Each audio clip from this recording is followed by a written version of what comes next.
তো আজকে হচ্ছে 27শে ডিসেম্বর 2024। আমাদের বার কাউন্সিল প্রিলিমিনারি ব্যাচের 75তম ক্লাস এবং সাক্ষ্য আইনের ষষ্ঠ ক্লাস। আজকে আমরা আলোচনা করব সাক্ষ্য আইনের 27 ধারা থেকে। তো 27 ধারার আগে আমরা গতদিন স্বীকৃতি এবং স্বীকারোক্তি অর্থাৎ অ্যাডমিশন এবং কনফেশন শুরু করেছিলাম, এবং 17 ধারা থেকে 27 ধারা বাদে 28 ধারা পর্যন্ত আমরা পড়েছিলাম, আমরা শেষ করতে পারিনি। আজকে ইনশাল্লাহ শেষ করব। তো তার আগে যারা যারা আসেন নাই বা করেন নাই বা থাকলেও যারা একটু ভুলে যাওয়াই স্বাভাবিক, আমি একটু শুরু থেকে গতদিন যা পড়ছি এটা একটু আপনাদের মনে করিয়ে দিতে চাই। তো গতদিন আমরা শুরু করেছিলাম স্বীকৃতি কাকে বলে। আমাদের স্বীকৃতির যে অধ্যায়টা, স্বীকৃতি সম্পর্কে আলোচনা করছে আমাদের সাক্ষ্য আইনের 17 থেকে 31 ধারা পর্যন্ত। স্বীকৃতি আসলে কাকে বলে? বিচার্য বিষয় বা প্রাসঙ্গিক বিষয় সম্পর্কে কোনো মৌখিক, লিখিত বিবৃতি বা ডিজিটাল রেকর্ডসকে স্বীকৃতি বলে।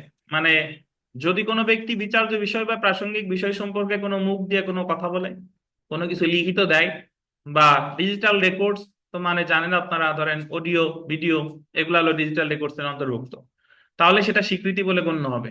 অর্থাৎ স্বীকৃতি বর্তমানে 3 প্রকার। 2022 সালের সংশোধনের আগে স্বীকৃতি ছিল 2 প্রকার। একটা হলো আপনার মৌখিক এবং দালিলিক বা লিখিত। আচ্ছা, তো এখন এবং স্বীকৃতি প্রদান করা যায় দুইটা বিষয় সম্পর্কে, একটা হলো বিচার্য বিষয়, একটা হচ্ছে প্রাসঙ্গিক বিষয়। তো স্বীকৃতি দেওয়ানি মামলায়ও প্রদান করা যায়, স্বীকৃতি ফৌজদারি মামলায়ও প্রদান করা যায়। তো এখন আমরা আছি স্বীকারোক্তি কাকে বলে। স্বীকারোক্তি আমাদের এই সাক্ষ্য আইনে স্বীকারোক্তির কোনো সংজ্ঞা প্রদান করা হয়নি, তবে স্বীকারোক্তি হলো এক ধরনের স্বীকৃতি। অর্থাৎ যখন একজন ব্যক্তি কোনো অপরাধ সংগঠন করে তার নিজের দোষ নিজে স্বীকার করে কোনো প্রকার আত্মপক্ষ সমর্থন ব্যতীত, তখন সেই স্বীকৃতিকে বলে স্বীকারোক্তি। অর্থাৎ যখন একজন ব্যক্তি, মানে যিনি অপরাধ করেছেন তিনিই স্বীকার করতেছে, নিজের দোষ নিজে স্বীকার করতেছে, তখন প্রথমত সেটা স্বীকৃতি, পরবর্তীতে সেটা স্বীকারোক্তি বা কনফেশন। তো এই কারণে বলা যেতে পারে যে স্বীকারোক্তি শুধুমাত্র আপনার ফৌজদারি মামলার ক্ষেত্রেই প্রযোজ্য, কিন্তু স্বীকৃতি দেওয়ানি ফৌজদারি উভয় মামলার ক্ষেত্রেই প্রযোজ্য। আর স্বীকারোক্তি আগে এক প্রকারের কি স্বীকৃতি। এ কারণে বলা যেতে পারে যে সকল স্বীকারোক্তি স্বীকৃতি, কিন্তু সকল স্বীকৃতি স্বীকারোক্তি নয়। তো আমরা পড়েছিলাম যে সাক্ষ্য আইনের 18 ধারায় বলা হয়েছে যে কে কে স্বীকৃতি প্রদান করতে পারে। আমি ওখানে বলা হয়েছে যে 4 শ্রেণীর ব্যক্তি স্বীকৃতি প্রদান করতে পারে। কে কে? মামলার পক্ষ বা তাদের প্রতিনিধি, এক। তারপরে মামলার বিষয়বস্তুতে যারা আর্থিক বা মালিকানা স্বার্থ আছে, মামলার পক্ষগণ যার কাছ থেকে বিষয়বস্তুতে স্বার্থ লাভ করেছে, তিন। আর বাদী বা বিবাদী প্রতিনিধিত্বমূলক মামলায় প্রতিনিধি হিসেবে যদি কোনো স্বীকৃতি প্রদান করে, এই 4 শ্রেণীর ব্যক্তি স্বীকৃতি প্রদান করতে পারে আমাদের সাক্ষ্য আইনের 18 ধারায়। এবং এই 4 শ্রেণীর উদাহরণ সহ বুঝাইছি, যারা ক্লাস মিস করছেন আগের লেকচার ইউটিউব থেকে দেখে নেবেন ইনশাল্লাহ। তো এখন তাহলে 17 ধারায় দিল স্বীকৃতির সংজ্ঞা, 18 ধারায় বললো যে স্বীকৃতি কে কে প্রদান করতে পারে। 18 আর 19-এ বলছে যে আহ, যে স্বীকৃতির পক্ষ, সরি 19 আর 20, 19 আর 20-এ বলছে যে আহ, মামলার পক্ষ না হলেও কারা কারা স্বীকৃতি প্রদান করলে সেটা প্রাসঙ্গিক হবে। যেরকম 19 ধারায় বলছে যে যদি কোনো ব্যক্তি কোনো তথ্যের কোনো তথ্যের মানে দায়, কোনো তথ্যের দায় যদি তৃতীয় কোনো ব্যক্তির উপর নির্ভর করে, তাহলে যে ব্যক্তি ওই তৃতীয় ব্যক্তির কাছে পাঠাইলো সে এটা, মানে তৃতীয় ব্যক্তি যে দায়িত্ব পালন, ওই তৃতীয় ব্যক্তির বিবৃতি তার বিরুদ্ধে প্রাসঙ্গিক। কিভাবে? যে একজন রুবেল একটা বাড়ির মালিক, রুবেল তার একজন কেয়ারটেকারকে বললো যে তুমি গিয়ে আমার বাসার যত ভাড়াটি আছে সবার কাছ থেকে ভাড়া নিয়ে আসো। তো রুবেল সকলের ভাড়া নিয়ে আসলো। এখন বাড়িওয়ালা বলতেছে যে রুবেল তুমি তো নিচতলার যে নিপুণ নামে এক ব্যক্তি তার কাছ থেকে তো তুমি ভাড়া আনো নেই। তো কেয়ারটেকার বলতেছে যে নিপুণের কাছে আপনার কোনো ভাড়া বকেয়া নাই, সো আমি আনবো কিভাবে? বকেয়া না থাকলে তো আনার প্রশ্নই ওঠে না। তো দেখা গেল যে বাড়িওয়ালা ঠিকই ওই আপনার ভাড়াটিয়ার বিরুদ্ধে মামলা করছে, নিপুণের বিরুদ্ধে মামলা করছে ভাড়া আদায়ের জন্য। তো সেই ক্ষেত্রে নিপুণ এক মামলার এক পক্ষ বাড়িওয়ালা আর এক পক্ষ ভাড়াটিয়া, কিন্তু ওই বাড়িওয়ালা মানে হলো রুবেল এক পক্ষ, ভাড়াটিয়া এক পক্ষ, নিপুণ এক পক্ষ, কিন্তু যে কেয়ারটেকার সে তো এখানকার কোনো পক্ষ না, কিন্তু কেয়ারটেকারের বিবৃতি এখানে প্রাসঙ্গিক। কেয়ারটেকার যদি বলে যে যে ওই বাড়িওয়ালা নিপুণের কাছে কোনো ভাড়া পাবে না বা নিপুণের কোনো ভাড়া বকেয়া নাই, এই স্বীকৃতিটা প্রাসঙ্গিক কত ধারায়? 19 ধারা, যদিও ওই কেয়ারটেকার এই মামলার কোনো পক্ষ নয়। আপনাদের একটা এডিশনাল পেজ দেওয়া হয়েছে, ওই পেজ পড়লে ইজিলি বুঝতে পারবেন, সমস্যা নাই। তারপরে 20 ধারাটা অনেকটা ওই 19-এর মতোই। 20-এ জাস্ট বলছে যে কোনো আপনার ওই তথ্যের উপর যদি অন্য কোনো ব্যক্তির উপর নির্ভর করে, তাহলে সেই ব্যক্তি যে কথা বলবে, যে নির্ভর করছিল তা তার বিরুদ্ধে ব্যবহার করা যাবে।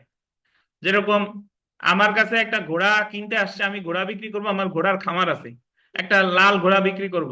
তখন যে কিনতে আসছে তারা বললাম যে ঘোড়ার A to Z সবকিছু জানে, আমার যে কর্মচারী আছে তার কাছে যে জিজ্ঞেস করেন, সে যা বলবে তাই। তখন কর্মচারী এক্ষেত্রে যা বলবে সেটাই আমার বিরুদ্ধে ব্যবহার করা যাবে। কর্মচারী যদি বলে যে এই ঘোড়া কিনেন না, ঘোড়া হচ্ছে দাম, বা ঘোড়া কিনতে বললো যে ঘোড়ার দাম 10,000 টাকা আর 10,000 টাকা, এখন কর্মচারী 10,000 টাকা যখন বলছে, এখন ওই ব্যক্তি যখন ঘোড়া কিনতে গেছে, তখন আমি মালিক হিসেবে যদি চাই যে না 10,000 টাকায় এই জিনিস দেওয়া যাবে না, এটার দাম কত, 15,000 টাকা, তখন ওই যে যে স্বীকৃতিটা যে দিল আমি তার কাছে পাঠাইছিলাম, সেটা আমার বিরুদ্ধে ব্যবহার করা যাবে। বা যদি প্রশ্ন উঠে যে ঘোড়া কিনছে, বললো যে আপনার ঘোড়া পাগল ঘোড়া, তখন ওই যে যে কেয়ারটেকার সে তার বিবৃতি, সে যদি বলে যে হ্যাঁ কেনার সময় আসলেই পাগল ছিল, তাহলে এই বিবৃতি মালিকের বিরুদ্ধে ব্যবহার করা যাবে। এই হলো আপনার 19 আর 20। 21 ধারা আমরা পড়েছিলাম যে স্বীকৃতিদাতার পক্ষে ব্যবহার করা যায় না, কিন্তু বিপক্ষে ব্যবহার করা যায়। আমি রুবেলের কাছে 50,000 টাকা পাবো, এই মর্মে মামলা দায়ের করলাম, অর্থের মামলা। এখন মামলা করার পূর্বে আমি একজনের কাছে বলছি যে রুবেলের কাছে আমি কোনো টাকা পয়সা পাবো না, খালি খালি ওরে ফাঁসানোর জন্য মামলাটা ওর বিরুদ্ধে করব। তাহলে মামলা যখন আমি করে দিলাম, তখন আমি এর আগে এই যে যে আমি যা চাইছি, আমার যে এটা আমার বিপক্ষে যাচ্ছে, এর আগের স্বীকৃতি এই মামলায় আমার ক্ষেত্রে প্রাসঙ্গিক। কিন্তু যদি আমি মামলা করার পূর্বে এই কথা বলতাম যে আমি রুবেলের কাছে আসলেই 50,000 পাই, আসলেই 50,000 পাই, আর মামলাও করছি 50,000 পাই বলে, তাহলে এটা কিন্তু আবার প্রাসঙ্গিক না। তবে 21 ধারার একটা ব্যতিক্রম হচ্ছে ডাইং ডিক্লারেশন, নাকি?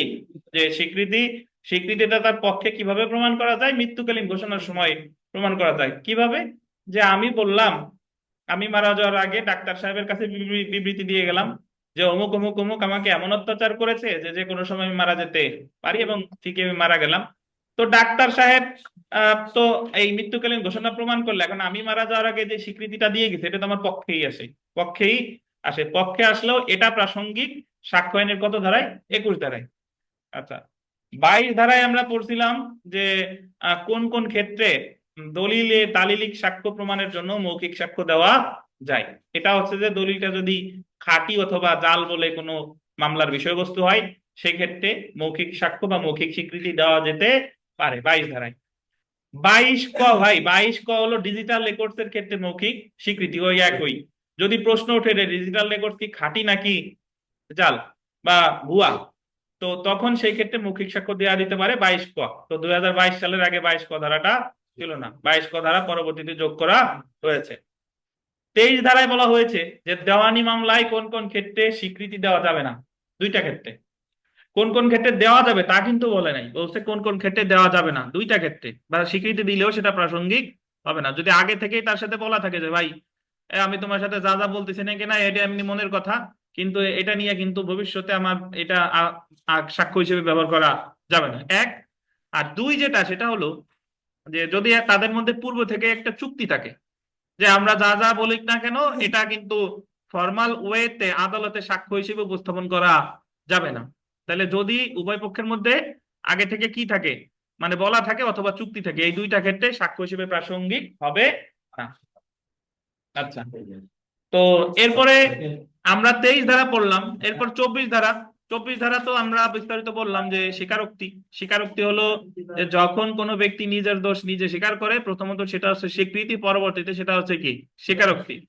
তো 24 ধারায় বলছে যে যদি আপনার ইনডিউসমেন্ট, প্ররোচনা, থ্রেট, হুমকি প্রমিস প্রতিশ্রুতি দিয়ে যদি কোনো স্বীকারোক্তি আদায় করা হয় তাহলে সেটা প্রাসঙ্গিক হবে না। তো তার আগে একটু বলে রাখি যে স্বীকারোক্তির কোনো শ্রেণী বিভাগ কনফিউশন আমাদের সাক্ষ্য আইনে বলে নাই, বাট এই স্বীকারোক্তিরে আমরা এমনিতে তিন ভাগে ভাগ করতে পারি। একটা হলো জুডিশিয়াল কনফেশন, একটা হলো জুডিশিয়াল কনফেশন কাকে বলে, আদালত বা ম্যাজিস্ট্রেটের কাছে যে স্বীকৃতি প্রদান করে বা স্বীকারোক্তি প্রদান করে সেটাকে বলে জুডিশিয়াল কনফেশন।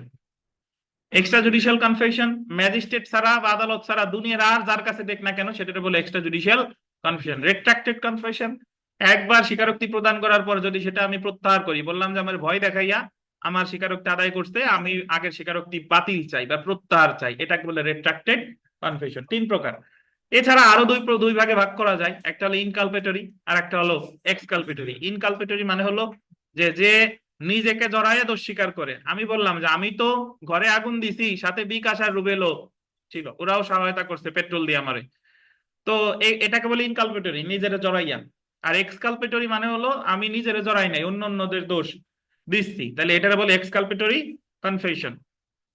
তো এখন 24 ধারায় বললো যে আপনি যদি হুমকি প্রতিশ্রুতি ভয় দেখাইয়া স্বীকারোক্তি আদায় করা হয় সেটা অপ্রাসঙ্গিক। 24-এর উল্টা হলো কত, 28। হুমকি প্রতিশ্রুতি ভয় এগুলো যদি না থাকে তখন এটা প্রাসঙ্গিক, এটা কত, 28। এছাড়া আমরা 25 ধারা পড়েছিলাম ভাই। 25 ধারায় বলা হয়েছে যে পুলিশের কাছে স্বীকারোক্তি দিলে সেটা কোনোভাবেই গ্রহণযোগ্য হবে না, তাতে আপনি ভয় ভীতি ছাড়া হোক আর ভয় ভীতি দিয়ে হোক। আপনি যদি একেবারেই সরল মনে যায় বলেন যে আমি হত্যা করে আসছি অমুকরে, তাহলে এটা আপনারে গ্রেফতার করবে ঠিকই, আপনার বিরুদ্ধে মামলাও হবে ঠিকই, কিন্তু এই স্বীকারোক্তিটা আপনার বিরুদ্ধে সাক্ষ্য হিসেবে ব্যবহার করা যাবে না, কারণ পুলিশের কাছে স্বীকারোক্তির কোনো সাক্ষ্যগত মূল্য নাই। এই কথাই বলা হয়েছে সাক্ষ্য আইনের কত ধারায়, 25 ধারায়। তো এরপরে তার মানে একটা জিনিস যদি এভাবে চিন্তা করেন, ধরেন একজন ব্যক্তি রিমান্ডে যদি বলে, রিমান্ডে যে বললো যে আমি অমুকরে হত্যা করছি, রিমান্ডে বলছে, বলেন তো এটা সাক্ষ্যগত মূল্য আছে কিনা? না, রিমান্ড তো আর ম্যাজিস্ট্রেট থাকে না। যে উচ্চ আদালতের নজির অনুযায়ী কিছু কিছু ক্ষেত্রে এটা অনুসরণমূলক, এটা নজিরে কি আছে মাসুদ? উচ্চ আদালতের নজিরে আছে যদি যে 164টা রিমান্ড কি 164? না সরি সরি আমি তো বলছি রিমান্ড, না রিমান্ড তো 164 না। রিমান্ড আচ্ছা, যাই হোক। তো রিমান্ড তাহলে বলা যেতে পারে যে তাহলে রিমান্ডে জিজ্ঞাসা করে স্বীকার করে লাভ কি? লাভ হচ্ছে যদি লাভের আজকে পড়বো যে 27 ধারা অনুসারে যদি কোনো আলামত উদ্ধার করা যায়, অথবা তদন্তের সাথে অন্য কোনো যোগ সাজসকারী আছে কিনা এইগুলার জন্য। তো যাই হোক, তো 26 ধারায় আসি। 26 ধারায় বলছে পুলিশ হেফাজতে থাকাকালীন অবস্থায় যদি দোষ স্বীকার করে। এখন পুলিশ হেফাজতে থাকাকালীন অবস্থায় কার কাছে দোষ স্বীকার করবে? এটা পুলিশের কাছে হতে পারে, অন্য কোনো থার্ড পার্টির কাছেও হতে পারে, বাট ওখানে ম্যাজিস্ট্রেট ছিল না, তখন এটা কিন্তু প্রাসঙ্গিক হবে না। এটা হলো কত, 26। তো গতদিন আমরা 25, 26, 27টা পড়ি না, 28 পড়ছিলাম। আজকে আমরা যেটা পড়বো সেটা হলো 27 ধারা। এখন প্রশ্ন ওঠে যে পুলিশের কাছে তাহলে দোষ স্বীকার করলে কি কখনোই দাম নাই? আছে, দাম আছে। কখন প্রাসঙ্গিক হবে এটা বলছে সাক্ষ্য আইনের 27 ধারায়। কত ধারায়, 27 ধারায়। 27 ধারায় বলছে যে আপনি পুলিশের কাছে দোষ স্বীকার করার পরে আপনার এই দোষ স্বীকারের তথ্য অনুযায়ী পুলিশ যদি কোনো আলামত উদ্ধার করে, এই যে যতটুকু আলামত উদ্ধার করছে ততটুকু প্রাসঙ্গিক সাক্ষ্য হিসেবে। বুঝতে পারছেন? একজন ব্যক্তি পুলিশের কাছে গিয়ে বলল যে পুলিশ ওসি সাহেব আমি অমুকরে ঠান্ডা মাথায় হত্যা করে আসছি এবং লাশ আমি নদীতে কাটে কাটে একটা বস্তার ভিতরে ফেলে দিয়ে আসছি, এবং ঠিকই পুলিশ ওখানে গিয়ে ওই বস্তা ভর্তি লাশ উদ্ধার করলো। বুঝতে পারছেন? তাহলে এই যে তার বিবৃতির দুইটা অংশ, এক হলো যে সে হত্যা করেছে, আর দুই হলো কি যে লাশ ওখানে ফেলে দিয়ে আসছে, এবং তার বিবৃতি অনুযায়ী কোনটা পুলিশ উদ্ধার করছে বলেন তো? হত্যা যে করছে এটা তো আর পুলিশের পক্ষে দেখা সম্ভব না, বাট উদ্ধার করছে কি, লাশ। তো এই যে লাশটা যে পুলিশ গ্রহণ করছে এটা সাক্ষ্য হিসেবে প্রাসঙ্গিক, এটা বলছে কততে, 27 ধারায়। এবং এখানে আরেকটা জিনিস মনে রাখবেন যে 27 ধারায় আপনি যে বিবৃতিটা দিছেন এটা স্বীকারোক্তি হতেও পারে আবার নাও হতে পারে। স্বীকারোক্তি তো করতে হইলে অবশ্যই আমার দোষ স্বীকার করা লাগে না? বুঝেন কিনা? স্বীকারোক্তি মানে কি, নিজের দোষ থাকা লাগে। তো এখানে নিজের দোষ আমি বললাম যে আমি হত্যা করছি, আমি ঘরে আগুন দিয়ে আসছি এবং পেট্রোল ভর্তি যে ড্রাম ট্রাম আছে অমুক জায়গায় রেখে আসছি, তাহলে আগুন যে দিছি এটা প্রাসঙ্গিক না, এটা স্বীকারোক্তি হচ্ছে, স্বীকারোক্তি প্রাসঙ্গিক না, বাট ড্রাম ট্রাম পাইলে এটা কি প্রাসঙ্গিক। এখন প্রশ্ন আসে যে তাহলে 27 ধারায় কি সবসময় কি দোষ স্বীকার হওয়া লাগবে কিনা? না, হওয়ার দরকার নাই। কেউ যদি এসে বলে যে অমুক জায়গা অমুক অমুক জায়গায় আগুন ধরাইছে, আমি দেখে আসছি, বুঝতে পারছেন, পুলিশের কাছে যাই বললেন, কিন্তু সে তো আর কিছু করে নাই, জাস্ট পুলিশের কাছে বললো যে অমুক ওই জায়গায় লাশ পড়ে থাকতে দেখে আসছি, এই কথাটুকু বললে এটাও 27 ধারা অনুসারে প্রাসঙ্গিক। কিন্তু সে তো আর ওই হত্যাটা করে নাই বা ওই অপরাধটা করে নাই, সে তো এখানে দোষ স্বীকার করে নাই, সে জাস্ট পুলিশের কাছে বলল যে অমুক অমুক আমি কয়েকজন লোককে দেখেছি হত্যা করে অমুক জায়গায় পুঁতে রাখতে, এলে একটা লোক বলছে। তা তার এই কথাটাও ওই কতটুকু প্রাসঙ্গিক পুলিশের কাছে? ওই যে যদি কোনো আলামত উদ্ধার হয় 27 ধারা অনুসারে এইটুক কি প্রাসঙ্গিক, বুঝতে পারছেন? তো এখন আমরা একটু 27 ধারা বইতে কি আছে একটু পড়ি। অভিযুক্ত ব্যক্তির নিকট হতে প্রাপ্ত যতটুকু তথ্য প্রমাণ করা যেতে পারে 27 ধারা। 2526 ধারা ব্যতিক্রম হলো 27 ধারা। 27 ধারা বিধান করা হয়েছে অভিযুক্ত ব্যক্তির নিকট থেকে প্রাপ্ত তথ্য কতটুকু প্রমাণ করা যেতে পারে। সাক্ষ্য আইনের 27 ধারা অনুযায়ী আসামি পুলিশের নিকট, আন্ডারলাইন করবেন, যে তথ্য আদান প্রদান করে তার উপর ভিত্তি করে মামলার কোনো বিষয়ে সত্যতা উদ্ঘাটন বা এটা বলতেন আলামত উদ্ধার করা হলে উক্ত তথ্য কি হবে? প্রাসঙ্গিক হবে। আবশ্যিক শর্ত সমূহতে চলে আসি। পুলিশের নিকট অভিযুক্ত কর্তৃক, পান না? নতুন বই তো, এটা আছে হচ্ছে 1304 পেজ। দেখেন, আবশ্যিক শর্ত, পুলিশের নিকট অভিযুক্ত কর্তৃক প্রদত্ত কোনো তথ্য 27 ধারা অনুসারে প্রাসঙ্গিক হতে পারে যদি নিম্নলিখিত শর্ত পূরণ হয়। কি কি দেখেন? কোন অপরাধে তার কি হইতে হবে? অভিযুক্ত হতে হবে, আন্ডারলাইন করেন। উক্ত অভিযুক্ত ব্যক্তির নিকট হতে তথ্যটি প্রাপ্ত হতে হবে। অভিযুক্ত ব্যক্তি পুলিশ কাস্টডিতে বা হেফাজতে থাকা অবস্থায় এমন তথ্য প্রকাশ করবে। প্রাপ্ত তথ্য অনুসারে কোনো বিষয় বা আলামত উদ্ঘাটন বা আবিষ্কার হতে হবে। এটা সবচেয়ে গুরুত্বপূর্ণ, যে প্রাপ্ত তথ্য অনুসারে কোনো বিষয় বা আলামত উদ্ঘাটন বা আবিষ্কার হতে হবে। 5 নাম্বার দেখেন, উদ্ধারকৃত বিষয় অবশ্যই অপরাধের সাথে কি হতে হবে? সম্পর্কিত হতে হবে। সেই ক্ষেত্রে প্রাপ্ত তথ্য অনুসারে যে বিষয়টি বা আলামত আবিষ্কার করা হবে সেই আবিষ্কৃত বিষয়ের সাথে প্রাপ্ত তথ্য যতটুকু সম্পর্কিত ততটুকু প্রমাণ করা যেতে পারে।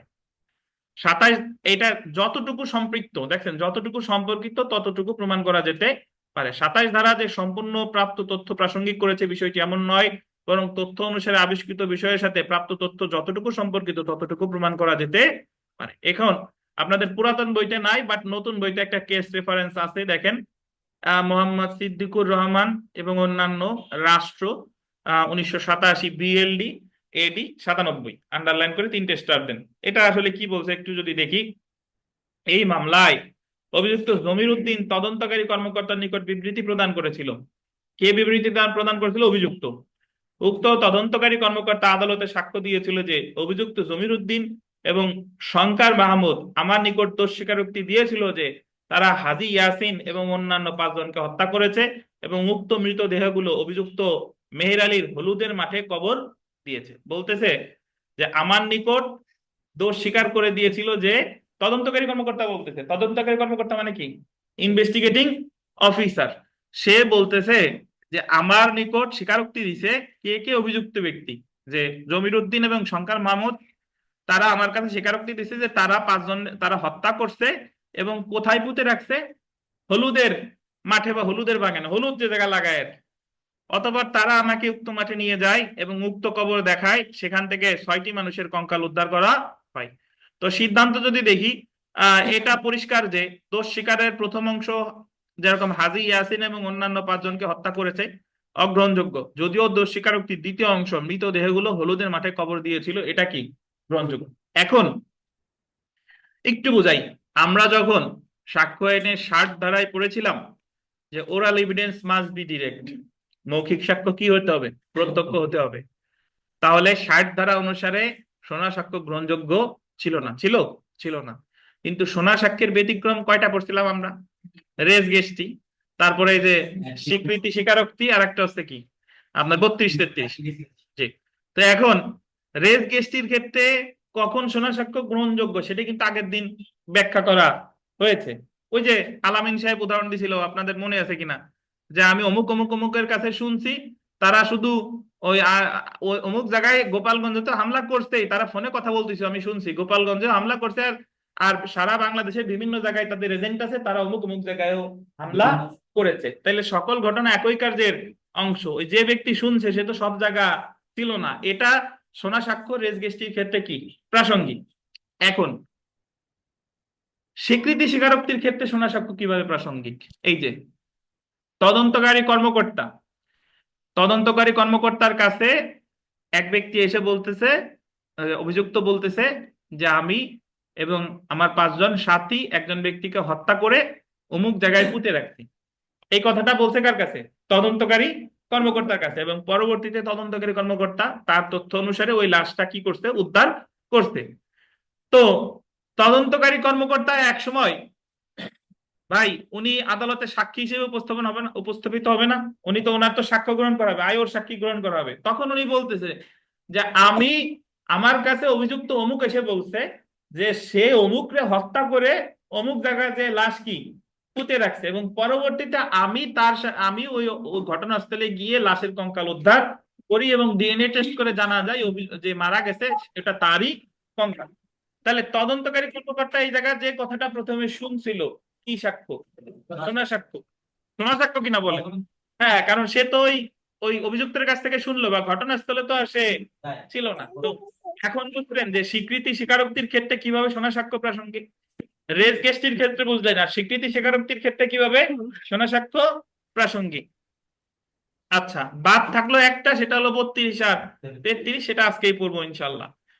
তো জেনে রাখা ভালো, দেখেন 27 ধারায় প্রদত্ত তথ্যটি আন্ডারলাইন করবেন, দোষ স্বীকারোক্তি হওয়ার প্রয়োজন নাই। প্রদত্ত তথ্যটি আন্ডারলাইন করে 3টে স্টার দিবেন। দোষ স্বীকারোক্তি হতেও পারে আবার নাও পারে। 27 ধারায় ওই যে যা যা আপনার, এটা দোষ স্বীকারোক্তি হতেও পারে আবার কি নাও হতে পারে। তো দোষ স্বীকারোক্তি অন্যান্য ভাবে প্রাসঙ্গিক হলে কেবল গোপনীয়তার প্রতিশ্রুতি ইত্যাদির দরুন তা প্রাসঙ্গিক হবে না। এটা 29 ধারা। ইংলিশটা আমি আপনাদের একটা এডিশনাল পেজ দিছিলাম, কে কে পার নাই আমি একটু প্রিন্ট করে দিচ্ছি। এটা 29 ধারাটা আমার ওই এডিশনাল পেজে ভালোভাবে লেখা আছে, একটু অপেক্ষা করেন, আমি কয়েকটা প্রিন্ট দিয়ে নিই। তো তো আমরা 29 ধারাটা দেখি। 29 ধারাটা ভাই দেখেন, 29 ধারার যে মূল কথা সেটা আমি একটু বলি, তারপরে এখানে পড়ি। 29 ধারায় বলতেছে যে স্বীকৃতি যদি অন্য কোনোভাবে প্রাসঙ্গিক হয়, শুধুমাত্র এই কারণে অপ্রাসঙ্গিক হবে না। এই কারণ মানে হলো কি কারণ? এই কারণ মানে হলো প্রতারণা, প্রতিশ্রুতি, তারপরে আপনার নেশাগ্রস্ত অবস্থায় যদি থাকে, তাহলে এটা অপ্রাসঙ্গিক হবে না। কিভাবে? যে একজন লোক একটা অপরাধ করে, ধরেন তার বন্ধুর কাছে বলছে যে বন্ধু আমি তো অমুক বাসা থেকে একটা গরু চুরি করে নিয়ে আসছি, কিন্তু তুমি কাউরে বললো না, তোমার কাছেই আমি স্বীকার করলাম, তুমি আমার কথা দাও তুমি কাউরে বলবা না। তো বন্ধু তার কাছে কি ছিল? অঙ্গীকারবদ্ধ ছিল, বাট তারপরেও বন্ধু ওই সত্যটা কি প্রকাশ করেছে। যেহেতু দোষ স্বীকারটা প্রাসঙ্গিক, শুধুমাত্র ওই প্রতিশ্রুতি মানে অঙ্গীকার, সে যে ওয়াদাটা করলো ওই ওয়াদার কারণে কি হবে না? অপ্রাসঙ্গিক হবে না। তারপরে আরেকটা দোষ স্বীকার এরকম প্রাসঙ্গিক হতে পারে যে ধরেন অনেক সময় আমরা বন্ধু বান্ধবরে বলি যে কিরে অমুকের বাড়ির সামনে গেছিলি একা, মানে উদাহরণস্বরূপ বলতেছি তোরে দেখলাম, বাট আসলে কিন্তু এরকম আমরা দেখি নাই। বললেন যে অমুক অমুক যে হত্যাকাণ্ড করলো, অমুক অমুক যে অমুকের আহ, গরু চুরি করলো, সে জায়গাতে তোরেও কিন্তু আমি দেখছি। তো সে দুর্বল হয়ে গেছে, ভাই তুই দেখছিস কারো কাছে বলিস না যে আসলেই আমি এইটা করছি। বুঝতে পারছেন তো? তারপরে এটা যে স্বীকার করে দিল, তাই এই যে তারা হুমকি দিল, এটা কি হবে না? অপ্রাসঙ্গিক হবে না। তো একটু পড়ি দেখেন, তাহলে বুঝবেন যে 29 ধারা অনুসারে দোষ স্বীকার যদি অন্যভাবে প্রাসঙ্গিক হয়, তবে কেবলমাত্র এই কারণে এটা অপ্রাসঙ্গিক হবে না। Confession otherwise relevant not to become irrelevant because of promise of secrecy etcetera. যে আন্ডারলাইন করেন, গোপনীয়তার প্রতিশ্রুতিতে এটা করা হয়েছে। গোপনীয়তার প্রতিশ্রুতির উদাহরণ কিন্তু আমি ইতিমধ্যে দিয়েছি, যে ভাই তোমার এই কথাটা বলতেছি তুমি কাউরে কি বলো না। তো এক্ষেত্রেও কিন্তু শোনা সাক্ষ্য প্রাসঙ্গিক হচ্ছে, কারণ আমি যার কাছে বলছিলাম সেই তো যায় আদালতে বলতেছে যে ও আমার এই কথা বলছে। এই পান্না সুরঞ্জন সাহেব, আপনি সামনে চলে আসেন, সামনে চলে আসেন, এদের মধ্যমণি হন, বিকাশ আর রুবেলের মধ্যমণি হন, আসেন। দেখেন গোপনীয়তার প্রতিশ্রুতিতে এটা করা হয়েছে, অথবা অভিযুক্ত ব্যক্তির উপর আন্ডারলাইন করেন প্রতারণা করে সেটা আদায় করা হয়েছে, অথবা অভিযুক্ত ব্যক্তি আন্ডারলাইন করেন মাতাল অবস্থায় এটা করেছে। আপনাদের যারা 29 ধারা জানে না তারা অধিকাংশই বলবে যে মাতাল অবস্থায় স্বীকারোক্তি করলে তো প্রাসঙ্গিক হওয়ার কথা না। মাতাল অবস্থায় স্বীকার, কারণ আমরা জানি যে 84 ধারায় মনে আছে দণ্ডবিধির 84 ধারায় বলা, 85 86 সরি 85 86 ধারায় বলা আছে অনিচ্ছাকৃত মাতাল হইলে এটা মানে সে অব্যাহতি পাবে, সাধারণ ব্যতিক্রমের অধিকারী হবে, আর ইচ্ছাকৃত মাতাল হইলে পাবে না। বাট এই জায়গায় মাতাল ইচ্ছাকৃত অনিচ্ছাকৃত এটা দেওয়া দরকার নাই, আপনি মাতাল অবস্থায় স্বীকারোক্তি করলেই সেটা কি প্রাসঙ্গিক। অথবা যে প্রশ্নের উত্তর দিতে সে বাধ্য নয়, উত্তরে সে এটা করেছে, অথবা দোষ স্বীকার তার বিরুদ্ধে সাক্ষ্য হিসেবে ব্যবহার হতে পারে, এই বিষয়ে সতর্ক করে না দেওয়ার ফলে এটা করা হয়েছে। আমরা উদাহরণ দুইটা একটু পড়ি, দেখেন উদাহরণ 1 আর 2 বললে এটা ভালো বুঝবেন। যদি কারো নিকট প্রকাশ না করে তবে রহিম করিমকে একটি গোপন সংবাদ দিবে জানালো। রহিম বলতেছে যে তুমি করিম তোমার একটা কথা বলবো, তুমি এই কথাটা কাউকে বলো না। উত্তরে করিম সেটা কাউকে জানাবে না অঙ্গীকার করলো। তখন রহিম করিমকে বলল সে আব্দুলকে হত্যা করেছে। রহিমের এই অপরাধ স্বীকারোক্তি যদি অন্যভাবে প্রাসঙ্গিক হয় তবে গোপনীয়ভাবে প্রতিশ্রুতিতে সেটা করা হয়েছিল শুধু এই কারণে তো অপ্রাসঙ্গিক হবে না। করিম গোপনীয়তার অঙ্গীকার ভঙ্গ করে রহিমের স্বীকারোক্তি বিষয়ে আদালতে সাক্ষ্য দিলে তা প্রাসঙ্গিক এবং গ্রহণীয় সাক্ষ্য হবে। মানে এক্ষেত্রে করিম যদি বলে যে আমার কাছে রহিম এই কথা বলছে, তাহলে এটাও একটা সোনা সাক্ষ্যের ব্যতিক্রম। কারণ করিম তো আর সরাসরি রহিম যখন হত্যা করে আব্দুল্লে, করিম কি সেটা দেখছে? দেখে নাই। করিমের কাছে এসে বলছে কে? রহিম। তাহলে এই যেও আপনার মানে স্বীকারোক্তির ক্ষেত্রে কিভাবে হেয়ারস এভিডেন্স প্রাসঙ্গিক হতে পারে তার একটা উদাহরণ দেখলেন। উদাহরণ 2 দেখেন। রহিমের এক বন্ধু এসে বলল সর্বনাশ হয়েছে, তুমি আব্দুলকে খুন করেছো, এই সংবাদ তোমার শ্যালক পুলিশকে বলে দিয়েছে। রহিমের এক বন্ধু এসে বলতেছে সর্বনাশ, তুমি আব্দুলকে খুন করেছো, এই সংবাদ তোমার শ্যালক পুলিশকে বলে দিয়েছে। এই ধাপ্পাই পরে রহিম কিভাবে আব্দুলকে খুন করেছে তা সব খুলে বললো। রহিম ধরেন বলা শুরু করছে যে ও আমার কথা বলতেছে যে ও তো আমার সাথে ছিল, হত্যাকে আমি একা করছি। দেখবেন যে এইভাবে পেটের কথা বেড়ে আসতেছে। তা রহিমের এই স্বীকারোক্তি প্রতারণা করে আদায় করা হয়েছে বলে অপ্রাসঙ্গিক হবে না। বুঝতে পারছেন? তাহলে 29 ধারায় আমরা কি কি উপাদান পেলাম? প্রতিশ্রুতি, প্রতারণা, তারপরে মাতাল অবস্থায়, তারপর গোপনীয়তার শর্ত, এইগুলা থাকলে সেটা কি হবে না? অপ্রাসঙ্গিক হবে না। বিথিকা 29 ধারা বুঝতে পারছেন? একটু আট হয়ে গেছি তো, বুঝতে পারেন নাই? না বুঝছি স্যার, এমনি বুঝছি কিন্তু আপনারা বলতে পারবো না, নিজে নিজে কে বলতে পারবেন না কেন? এখনো মাথা মানে আমার বিয়ে গেছি তো স্যার। স্যার আরিফ মাতাল দিয়ে একটা উদাহরণ দিবেন স্যার? জল নাই স্যার। কেন জল নাই? কেন একটাও নাই? মাতাল দিয়ে উদাহরণ দেবো? তাহলে তো আপনি আর সলিমুল্লাহ ফাইসে যাবেন। স্যার দেন স্যার, শুনি স্যার। ওই যে সলিমুল্লাহ আপনার সাথে দুইজনে একসাথে গেছেন কক্সবাজারে, যাওয়ার পরে এখন ধরেন ওখানে যে একটু ভালো মন্দ খাইছেন, খাওয়ার পরে এখন আপনি তখন ধরেন সেন্সে আছে বা আপনার চারপাশের লোকজন সেন্সে আছে, দুইজনে খাইয়ে আপনাদের মনের মধ্যে যা যা ছিল সব, যে আমি এ করছি, অমুকরে হত্যা করছি, অমুকের বাড়ি চুরি করছি, অমুক নিয়ে বিরিয়ানি খাইতে গেছিলাম, স্যার দেখছিল, তো এইগুলা সব প্রাসঙ্গিক হলো। যারা শুনছে তারা বলবে যে ওরা এই অবস্থায় সমুদ্রে তীরে বসে এই কথা বলছে। তো এটা অন্য কোনো ভাবে অপ্রাসঙ্গিক না হলে এই ক্ষেত্রে প্রাসঙ্গিক। বুঝতে পারছেন? জি স্যার। আচ্ছা, তো 29 ধারা আমরা জি 29 ধারা আমাদের প্রাসঙ্গিক। আচ্ছা, তো আমরা চলে আসি বিগত বছরের প্রশ্ন। এই 29, 27 এবং 29 নিয়ে কোনো প্রশ্ন থাকলে জিজ্ঞাসা করতে পারেন। এই সুরঞ্জন সাহেব বুঝেন নাই বোধহয় 29 ধারা? না, আর একবার তো পড়লে বুঝবেন, পড়ানো ছাড়াও তো বুঝাইলাম, বুঝতেন কিনা? বিকাশ, বিকাশ বুঝতেন 29 দ্বারা? একটু বলেন তো আপনার ভাষায়।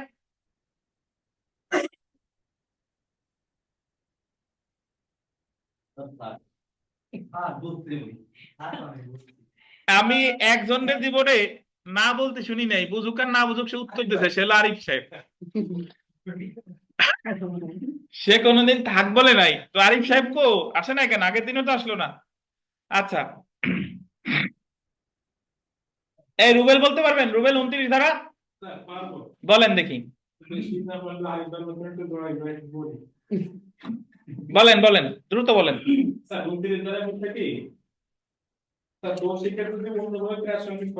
তবে যে জায়গাতে আপনার অপারেশন হবে না সেই কথা বলছেন, যেমন যে গোপনীয়তার প্রতিশ্রুতি দিয়ে বিগত বছরের প্রশ্নটা পড়ি। 1 নাম্বার দেখি যে পুলিশের নিকট আসামির স্বীকারোক্তি কোন ক্ষেত্রে সাক্ষ্য হিসেবে আদালতে গ্রহণযোগ্য হবে? স্বীকারোক্তির মতে কি উদ্ধার হলে, আলামত উদ্ধার হলে কত ধারায়? 27 ধারায়। আর পুলিশের কাছে স্বীকারোক্তি গ্রহণযোগ্য হবে না কত ধারায়? 25। 25 বা 26-এও যদি পুলিশের কাছে করে সেটা পুলিশের কাছে গ্রহণযোগ্য হবে না। সাক্ষ্য আইনের 27 ধারায় কোন বিষয় বর্ণিত আছে?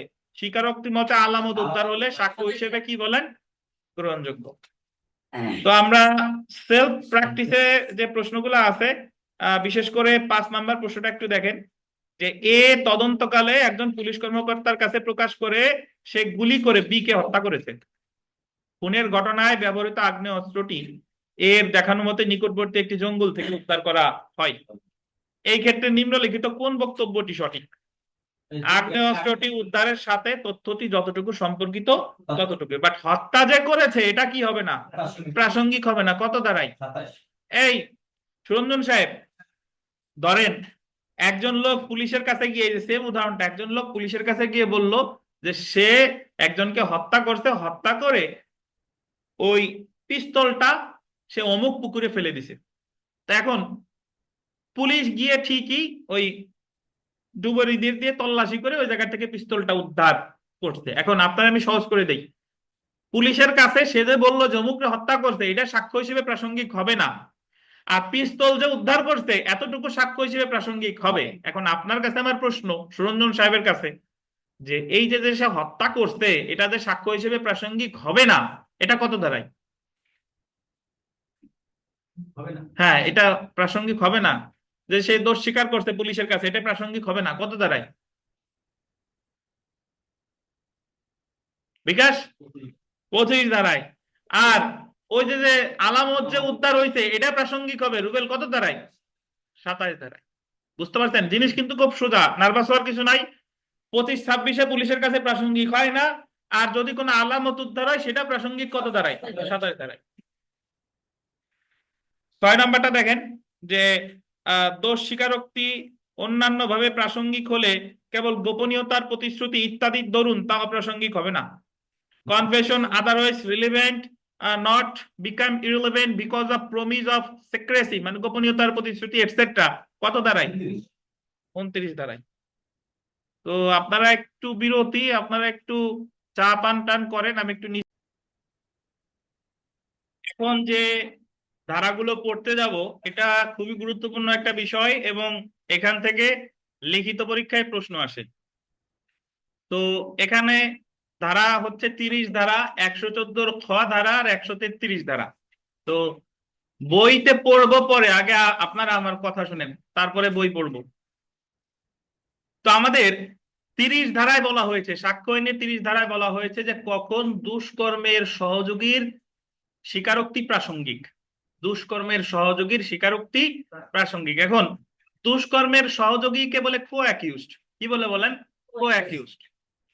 তো দুষ্কর্মের সহযোগী আসলে কাকে বলে? দুষ্কর্মের সহযোগী হলো যে ধরেন একাধিক ব্যক্তি মিলে যদি একটা অপরাধ সংগঠন করে, 10 জনে মিলে ডাকাতি করছে, তাহলে ওই 10 জন একজন আর একজনের হলো দুষ্কর্মের সহযোগী। দেন আপনারা এখানে সবাই কি সহপাঠী নাকি? সহপাঠী একসাথে আসেন, তাহলে যারা ওই দুষ্কর্ম একসাথে করে তারা হচ্ছে কি ওই দুষ্কর্মের সহযোগী। বুঝতে পারছেন? 5 জনে মিলে একটা যদি খুন করে তাহলে একজন অপরাধী আর একজনের সাথে সম্পর্ক কি? মামা চাচা না, মামা চাচা হলো পরের কথা, একজন আর একজনের কি হয়? কোর্টে যারা অ্যাডভোকেসি করে, গোপালগঞ্জে ধরেন 300 জন অ্যাডভোকেট আছে, কারো মামা শ্বশুর ছেলে, সেটা হলো পরের ব্যাপার, কিন্তু তারা একজন আরেকজনের কলিগ হয়। বুঝতে পারছেন? তো অপরাধী তারাও কলিগ, বাট এই কলিগের তাদের সম্পর্কের নাম কি? দুষ্কর্মের সহযোগী, দুষ্কর্মের সহযোগী বা কো অ্যাকিউজড। আচ্ছা, তো এখন আমরা তো জানি যে একজন ব্যক্তি নিজের দোষ নিজে স্বীকার করলে সেটারে বলে স্বীকারোক্তি।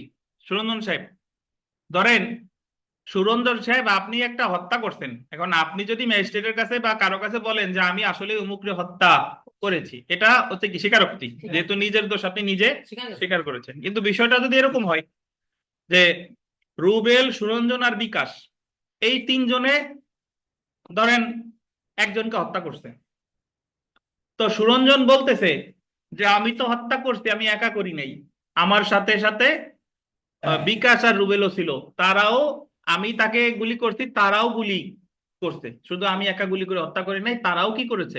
গুলি করেছে। এখন রুবেলের দোষ স্বীকার করলো, এটা তো প্রাসঙ্গিক, আমরা আগে থেকেই জানি কিনা? কিন্তু রুবেল যে নিজেরে জড়াইয়া ওই যে বিকাশের দোষ স্বীকার করলো, আবার সরি সুরঞ্জন যে রুবেলের মানে নিজেরে জড়াইয়া বিকাশের দোষ স্বীকার করলো, রুবেলের দোষও স্বীকার করলো। সুরঞ্জন তো নিজের দোষ স্বীকার যদি এভাবে করে, আমি করছি, আমার সাথে সাথে অমুক অমুক করছে, এখন ওনারটা তো প্রাসঙ্গিক আমরা জানি, কিন্তু ওই যে বিকাশের কথাও বললো, আবার রুবেলের কথাও বললো, তাহলে এই যে যে বাকি 2 জনের কথা যে বলছে, এটা কি প্রাসঙ্গিক হবে কিনা? এটাও প্রাসঙ্গিক। দুষ্কর্মের সহযোগী যদি নিজেরে জড়াইয়া অন্যান্যদের দোষ স্বীকার করে, এটা প্রাসঙ্গিক সাক্ষ্য আইনের কত ধারায়? 30 ধারায়। বুঝতে পারছেন? বইয়ে পর্ব পরে খুব সহজ কথা, কিন্তু মানে 10 জনে একাধিক ব্যক্তি মিলে যদি অপরাধ করে, একজন যদি বলে যে আমি অপরাধ করছি, আমার সাথে অমুক অমুক অমুক ছিল, তখন এটা প্রাসঙ্গিক, সে নিজের দোষ স্বীকার করলো, সাথে অন্যান্যদের দোষ স্বীকার করলো, এটা প্রাসঙ্গিক সাক্ষ্য আইনের কত ধারায়? 30 ধারায়। যেহেতু 5 থেকে 55 ধারা পর্যন্ত যাবতীয় যা আছে সব হলো রিলিভেন্সি অফ ফ্যাক্ট, মানে সব কি নিয়ে? প্রাসঙ্গিক নিয়ে। তো এখন প্রাসঙ্গিক আর আদালত বিশ্বাস করবে কি করবে না, সেটা হলো পরের বিষয়। বুঝতে পারছেন? প্রথমত আপনার এই কথা বলাটার অধিকার এখানে আছে কিনা।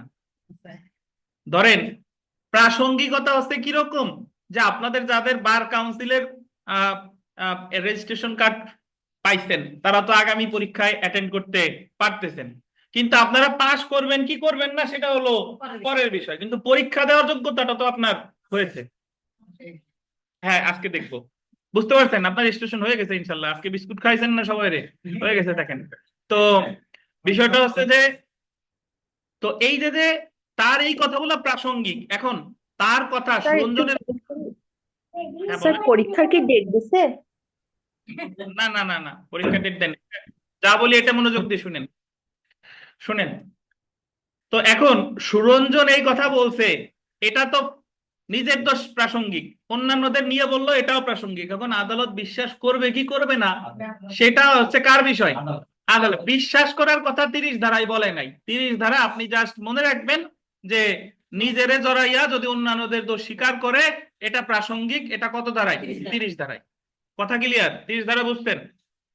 আচ্ছা, এখন সুরঞ্জন যে বললো যে আমি তো হত্যা করছি, ধরেন ভালো, যেটা আমি তো হত্যা করছি, আমার সাথে বিকাশ আর রুবেলও ছিল, এখন এটা কি আদালত বিশ্বাস করবে কিনা, এটার কথা বললো।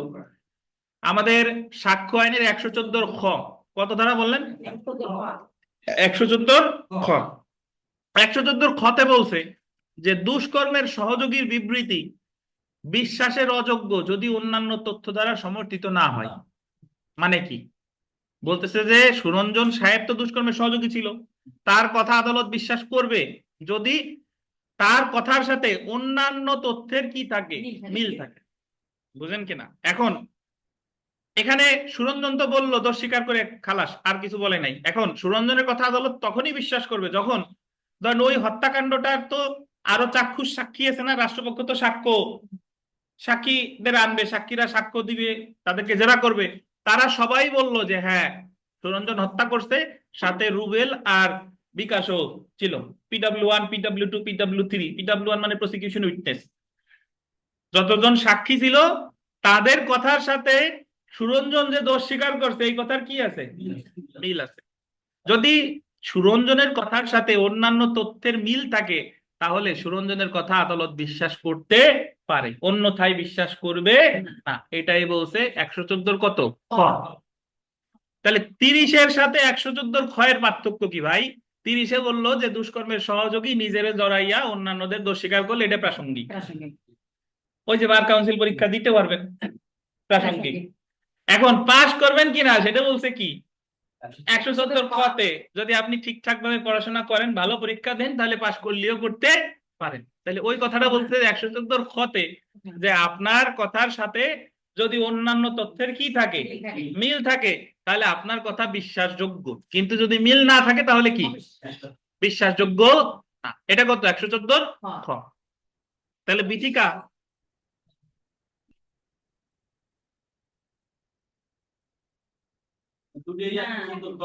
যোগ্য হলো 30। আচ্ছা, যে প্রশ্ন করে তার প্রশ্নের উত্তর আমার দিতে দেন। ওই আপাতত দুইটা কথাই বুঝেন মিতা, বিশ্বাস করবে কি করবে না এটা বলতে কততে 114। আমি বুঝাচ্ছি আমার ভাষায়, বইয়ের ভাষায় পরে আসবো, আগে আপনি আমার ভাষায় বুঝেন। তাহলে দুষ্কর্মের সহযোগীর কথা প্রাসঙ্গিক, এটা কত ধারা 30 ধারা। আর তার কথা বিশ্বাস করবে কি করবে না সেটা বলা আছে কততে, বিশ্বাস করতে পারে যদি কি থাকে, মিল থাকে। অন্যান্য তথ্যের সাথে কি থাকে। ধন্যবাদ, এইটুকু বুঝছেন। আচ্ছা, এখন আমরা পড়বো 133 ধারা, কত 133, যেখানে বলছে যে দুষ্কর্মের সহযোগী হচ্ছে যোগ্য সাক্ষী। দুষ্কর্মের সহযোগী কি যোগ্য সাক্ষী, তার সাক্ষী, তার বলতেছে সে হচ্ছে যোগ্য সাক্ষী। শুধুমাত্র তার কথার উপর ভিত্তি করে, ধরেন শুধুমাত্র তার কথার উপর ভিত্তি করে, তার যে অসমর্থিত সাক্ষ্য, মানে সে যে কথা বলছে এই কথার সাথে অন্যান্য কোনো কথার মিল নাই, মিল না থাকার পরেও যদি আদালত কাউরে সাজা দিয়ে দেয় এটা বেআইনি হবে না। মানে 114 খতেতে বলছে যে অন্যান্য কথার সাথে মিল না থাকলে বিশ্বাস করা যাবে না, বুঝতে পারছেন? কিন্তু 133-এ এসে বলতেছে যে সুরঞ্জন যা বলছে, সুরঞ্জনের কথার সাথে অন্যান্য সাক্ষীদের যদি মিল নাও থাকে, তবুও যদি আদালত শুধুমাত্র সুরঞ্জনের কথার উপর ভিত্তি করে সাজা দিয়ে দেয় এটা কি হবে না, বেআইনি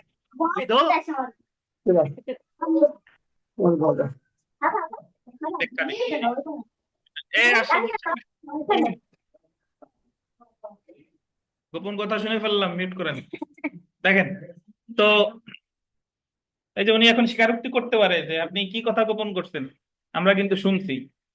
তো দেখেন, যাই হোক, তো এখন 114 খতে বলছে যে দুষ্কর্মের সহযোগীর কথা বিশ্বাস করবে যদি অন্যান্য তথ্যের সাথে এই কথার কি থাকে, মিল থাকে। আর 133-এ এসে বললো যে মিল না থাকলে যদি সাজা দিয়ে দেয় এটা কি হবে না, বেআইনি হবে না।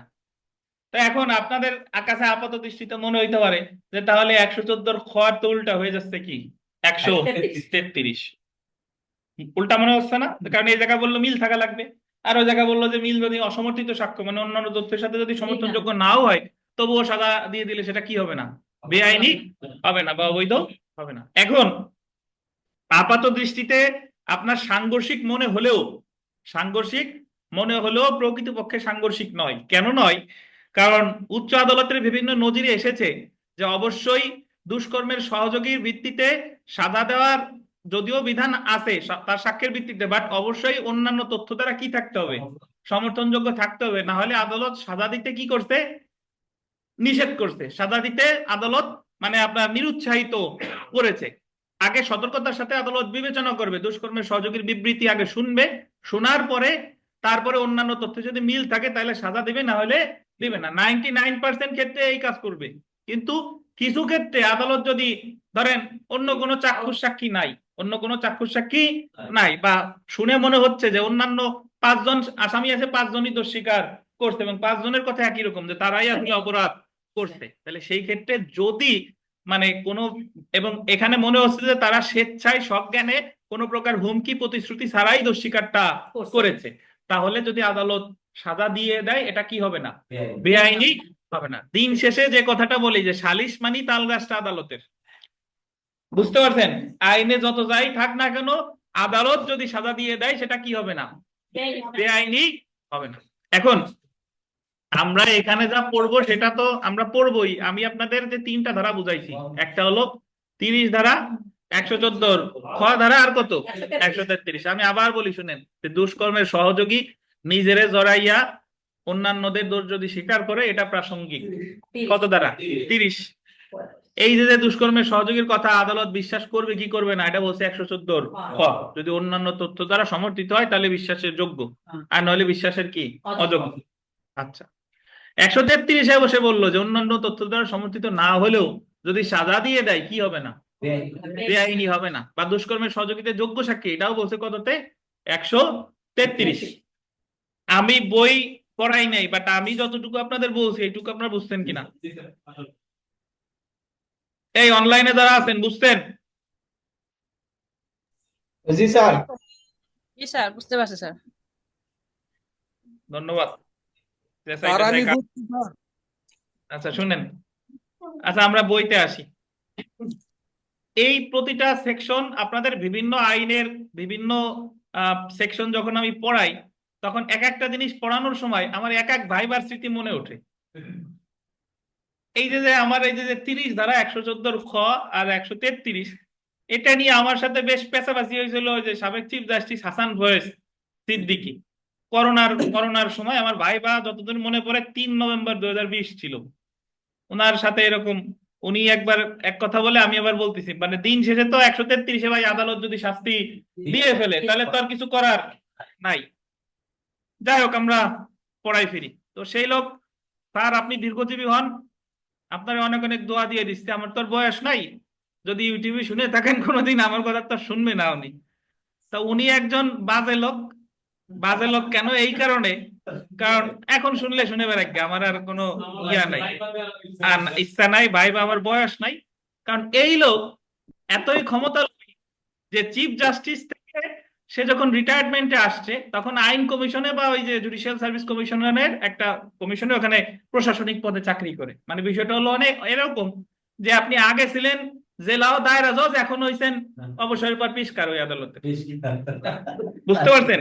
জেলাও দায়রা জজ থেকে এখন হইছেন কি, পেশকার।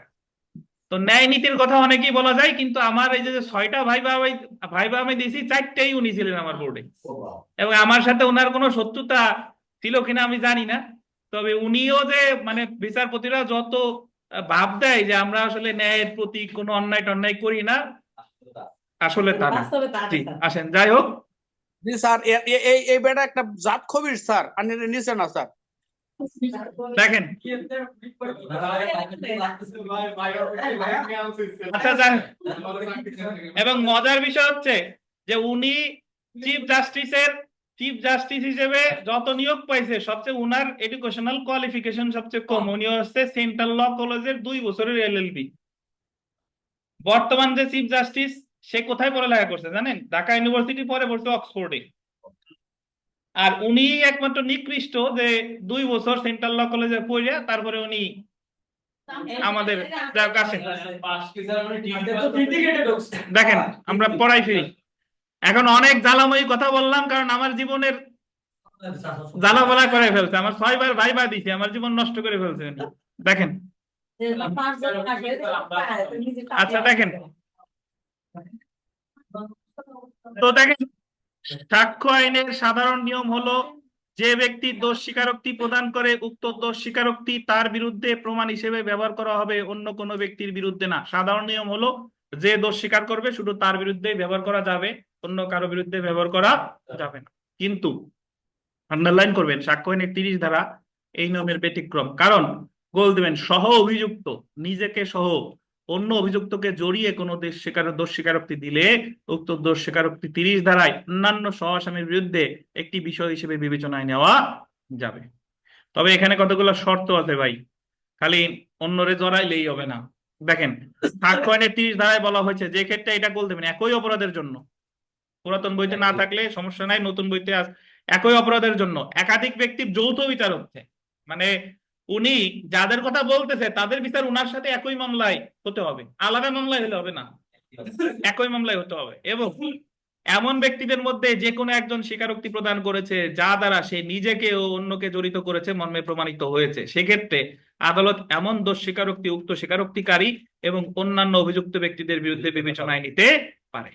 তাহলে শর্ত সমূহ দেখি ভাই, দেখেন একই অপরাধের জন্য একাধিক ব্যক্তি অভিযুক্ত হতে হবে। একই অপরাধের জন্য কি একাধিক ব্যক্তি অভিযুক্ত হতে হবে। একই মানে একটা অপরাধের জন্য একাধিক ব্যক্তির বিচার হতে হবে। উক্ত একই অপরাধের জন্য তাদের বলতে পারেন যৌথ বিচার, মানে প্রায় জয়েন্টলি তাদের বিচার একসাথে হইতে হবে। উক্ত অভিযুক্তদের মধ্যে কোনো একজন অভিযুক্ত নিজেকে সহ অন্যান্য অভিযুক্তকে জড়িয়ে কোনো দোষ স্বীকারোক্তি প্রদান করবে।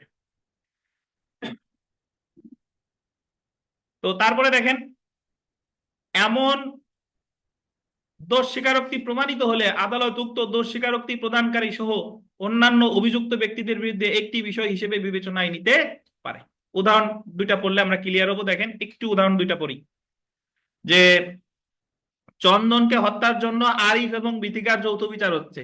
মারা গেছে চন্দন আর আসামি হলো আরিফ আর বিথিকা। এটা প্রমাণিত যে আরিফ বলতেছে যে বিথিকা এবং আমি, বিথিকা এবং আমি কে, মানে আরিফ চন্দনকে হত্যা করেছি। যেহেতু চন্দনকে হত্যার জন্য আরিফ এবং বিথিকার যৌথ বিচার হচ্ছে, সেহেতু আরিফের দোষ স্বীকারোক্তি বিথিকার বিরুদ্ধেও আদালত বিবেচনায় নিতে পারে। বুঝতে পারছেন? আচ্ছা, এবার উদাহরণ দুইটা দেখি, এটা ভালো বুঝবেন। যে সি কে হত্যার জন্য, চন্দনকে হত্যার জন্য আরিফের বিচার হচ্ছে। সাক্ষ্য প্রমাণে দেখা যায় যে আরিফ এবং বিথিকা কর্তৃক চন্দন খুন হয়েছিল। সাক্ষ্য প্রমাণে দেখা গেল যে মারছে কয়জন? দুইজনে। এবং বিথিকা বলেছে যে আরিফ এবং আমি চন্দনকে হত্যা করেছি। বিথিকার এই বিবৃতি আদালত আরিফের বিরুদ্ধে সাক্ষ্য বিবেচনায় নাও নিতে পারে, কারণ এই মামলায় বিথিকাকে আরিফের সাথে যৌথভাবে বিচার করা হচ্ছে না, মানে তারা দুইজনে এক মামলার আসামি না, এক মামলার আসামি না। সো অবশ্যই 30 ধারা যদি বিবেচনায় নিতে হয় তাহলে অপরাধীদের বিচার হতে হবে কি একই মামলা। বুঝতে পারছেন? তো জেনে রাখা ভালোতে আসি, আপনারা 30 ধারা, আপনারা যারা অনলাইনে আছেন আপনারা তো মোটামুটি সারা বাংলাদেশের বিভিন্ন জায়গা থেকে আছেন। যে গোপালগঞ্জের উপর মাঝে আপনারা প্রায় ক্ষিপ্ত, বা গোপালগঞ্জের মানুষ আপনারা ভেবে থাকেন যে গোপালগঞ্জের মানুষ হইলেই বোধহয় চাকরি, গোপালগঞ্জের মানুষ হলেই চাকরি। আমি আমার উদাহরণ দেই, আমার এক বন্ধুর উদাহরণ দেই, শুনেন। আমার এক বন্ধু হিন্দু অপূর্ব পোদ্দার, রাজশাহী ইউনিভার্সিটির LLB অনার্স LLM, ওই গোপালগঞ্জ বাড়ি। তো সে ভাইবা দিছে 7 বার জুডিশিয়াল সার্ভিসের, ভাইবা দিছে 7 বার, তার চাকরি হয় নাই। আর আমি সনি খান, আমি ভাইবা দিছি 6 বার, আল্লাহর রহমতে আমারও হয় নাই। এটা রহমতই বলি, যাই হোক। তো বিষয়টা হচ্ছে যে এরকম আমি আপনার কতগুলো উদাহরণ দেই। 14 BGS গোপালগঞ্জ থেকে 18 জন ভাইবা দিছিল জুডিশিয়াল সার্ভিসে, 18 জনের একজনেরও চাকরি হয় নাই। কুমিল্লা, বগুড়া এসব জায়গা থেকে কিন্তু ঠিকই হয়েছে। এখন এগুলো হয় নাই কেন? এখন যারা বাইরের লোকজন যারা ভাবে যে সবই গোপালগঞ্জের, হ্যাঁ গোপালগঞ্জের, কিভাবে? ওই যে পুলিশে ঢুকাইছে, পুলিশের SIতে এগুলোতে ঢুকাইছে। কিন্তু বিভিন্ন জায়গা হয়েছে গোপালগঞ্জের যারা মনে করেন জুডিশিয়াল সার্ভিসে চাকরি হয়েছে, 2-1 হইলে তার যোগ্যতা দিয়ে হয়েছে, তার অন্য কোনো জায়গায় এই জায়গা কোনো, বরং গোপালগঞ্জ বাড়ি হয়ে আমি আরো ক্ষতিগ্রস্ত, আমি আরো ক্ষতিগ্রস্ত। জি জি, যাই হোক। তো ওই যে একবার আমার সামনের জনের বাড়ি রাজবাড়ি, ওনার হাসান ফয়েজ সিদ্দিকের বাড়ি রাজবাড়ি কুষ্টিয়া। সামনের জনের চাকরি হয়েছে, পিছনের জনের চাকরি হয়েছে, মাঝখানের জন্য আমি রিটেন দিচ্ছি, আমার আই নাই, আমার আগে পিছের দুইজনের চাকরি হয়েছে। যাই হোক, আর একটা বিষয় হলো যে আমি জীবনে কোটা নিয়ে কোনো স্ট্যাটাস ফেসবুকে দেই নেই। আমি কোটারে মনে করছি যে কোটা থাকলে ভালো, না থাকলে নাই। কোটাও এক ধরনের যোগ্যতা, কারণ তারা বাংলাদেশের সূর্য সন্তান, তারা যুদ্ধ করতে, তারা একটা সুবিধা পাইতে পারে। কিন্তু কোটা যদি আজকে আমার থাকতো তাহলে আমার চাকরি হতো 2017 সালে। কারণ জুডিশিয়াল সার্ভিসে আমার নিজের চোখে দেখা একটা মেয়ে চিটাগাং ইউনিভার্সিটির, ওনার বাড়ি ফটিকছড়ি, আমার আগে ভাইভাতে গিয়ে ঢুকলো, ঢোকার ওনার ভাই 1 মিনিট হয় নাই, ঢুকছে জাস্ট কাগজগুলো শো করে বেরোইছে। কেন হয় নাই? কারণ কোটাতে যে কয়জন লোক জুডিশিয়াল সার্ভিসে নেয় সে কয়জন ভাইবা দেয় না। বুঝতে পারছেন? এবং আপনারা আরো মজার অভিজ্ঞতা বলি, সেটা হচ্ছে যে ওই যে আমার যে বন্ধুর কথা বললাম অপূর্ব পোদ্দার, সে হচ্ছে 36 BCS, সে হচ্ছে আপনার নন ক্যাডার লেবার কোর্টের রেজিস্ট্রার, ওটাও মানে প্রথম শ্রেণীর পদ। তো ওই ও লেবার কোর্টের রেজিস্ট্রার আর কি। তো ওর এক বন্ধু আছে, নাম হচ্ছে, নাম আর না বলি, তো সে রাজশাহী ইউনিভার্সিটির স্টুডেন্ট, বাট জুডিশিয়াল সার্ভিস পরীক্ষায় প্রিলিতেই পাস করতে পারে না। বুঝতে পারছেন? প্রিলিতে পাস করতে, রিটেনও মানে 4-5 বার দেশে পাস করতে পারে না, তো একবার রিটেনে পাস করছে। এখন আমি আর অপূর্ব জুডিশিয়াল সার্ভিস কমিশনের সামনে বসা আছি, ও আমার বলতেছে কানে কানে যে বন্ধু দেখো ওই যে অমুক আসতেছে, ও আমার কাছে কাগজপত্র অ্যাটেস্টেড করতে আসতেছে, মানে অপূর্বর আবার অ্যাটেস্টেড করার ক্ষমতা আছে। তো আমি অ্যাটেস্টেড করে দিবানি, আমার অ্যাটেস্টেশনে ওর চাকরি হবে না, কিন্তু আমার হবে না নেই। বুঝতে পারছো? এবং ঠিকই ও আসলো, অ্যাটেস্টেড করে দিল, তার চাকরি হয়েছে, এর চাকরি হয় নাই, কারণ ওই যে যারা অ্যাটেস্টেড করে দিয়েছে ওর তো কোটা আছে। তো যাই হোক, অনেক কথা বলে ফেললাম, মানে শরীরে বিভিন্ন সময় জ্বালা ধরে আর কি, এমনিতেই ঠান্ডা অবস্থায় থাকি, মাঝে মধ্যে এই জ্বালা ধরলে অনেক কথা বলি আর কি। দেখেন, তো জেনে রাখা ভালো, তো একটু যদি আসি, জেনে রাখা ভালো।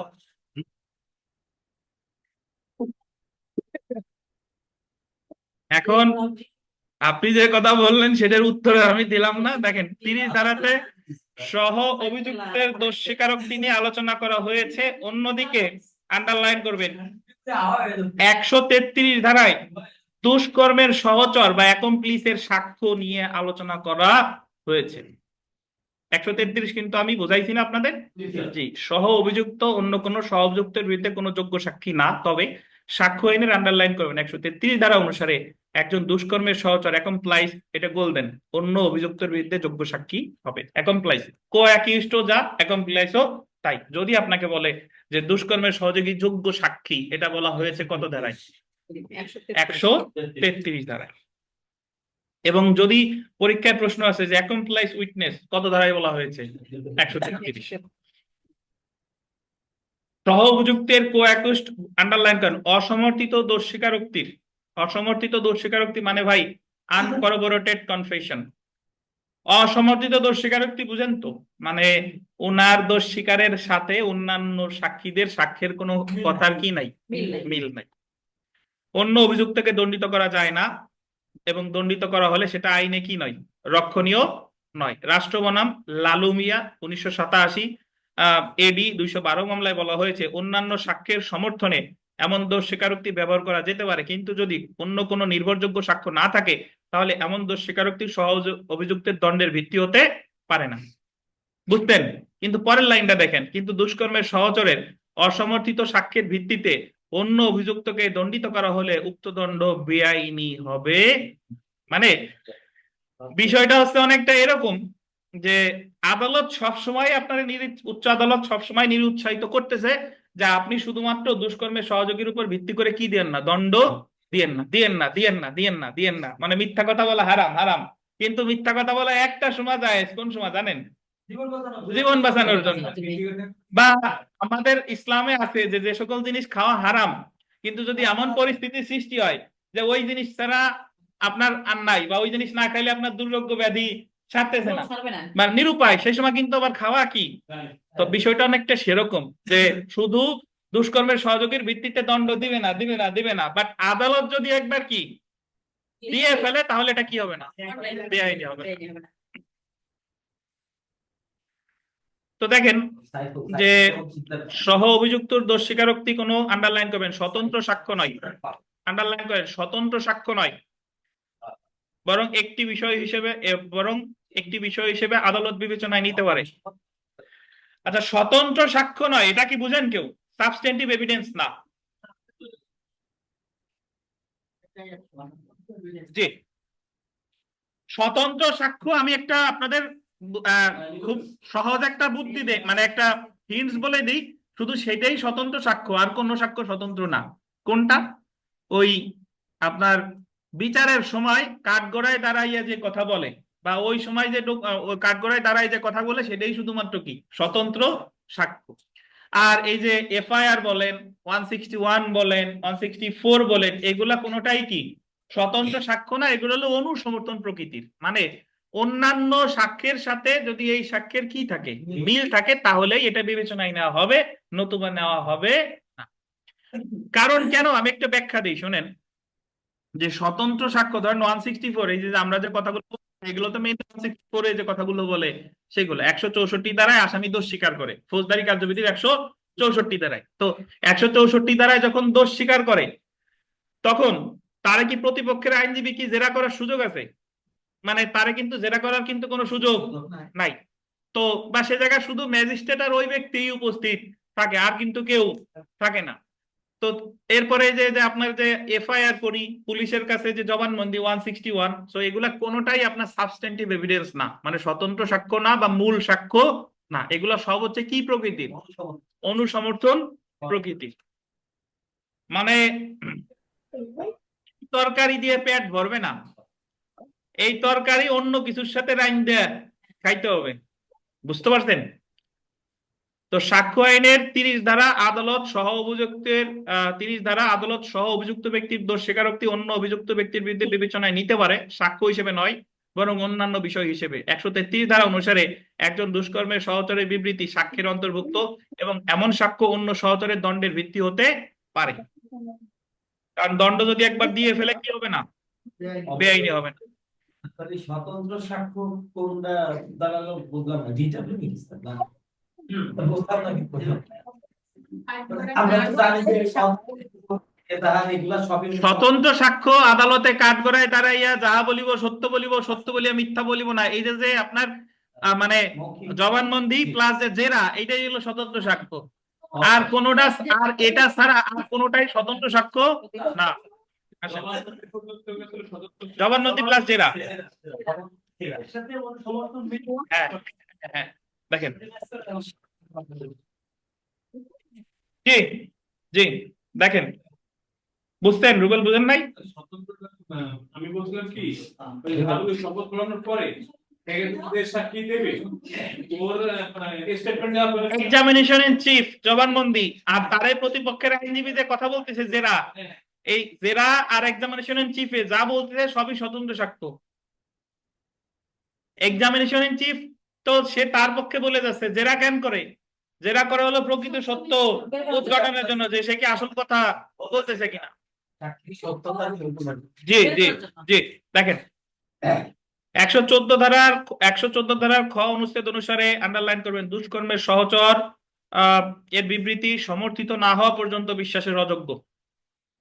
দেখছেন? এবং ইংলিশটা দেখেন, that an accomplice is unworthy of credit, বিশ্বাসের অযোগ্য unless he is corroborated in material particulars, অন্যান্য তথ্য দ্বারা সমর্থিত না হওয়া পর্যন্ত তিনি বিশ্বাসের কি বলেন, অযোগ্য। সমস্যা নাই, না থাকলে শুনেন, আপনাদের যা আছে অতটুকু করলেই এনাফ।